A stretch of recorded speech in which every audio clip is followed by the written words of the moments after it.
कुठेतरी हरवलाय. सगळ्यात जास्त वाईट वाटतं ते म्हणजे आपण आपल्या या एकमेव घराची केलेली दुर्दशा.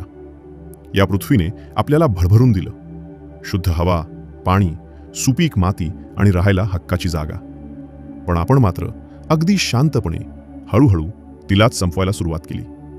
आपण हवा, पाणी आणि जमीन विषारी करून टाकली. पण खरी शोकांतिका झालेलं नुकसान नाही, तर ही आहे की आपल्याला आता त्याचं काहीच वाटेनासं झालंय. रस्त्यावरचे कचऱ्याचे ढिगारे आणि दूषित हवा आता आपल्याला नॉर्मल वाटू लागलीय. आपण फक्त सिस्टीमला नावं ठेवतो, पण स्वतः कचरा फेकताना विचार करत नाही.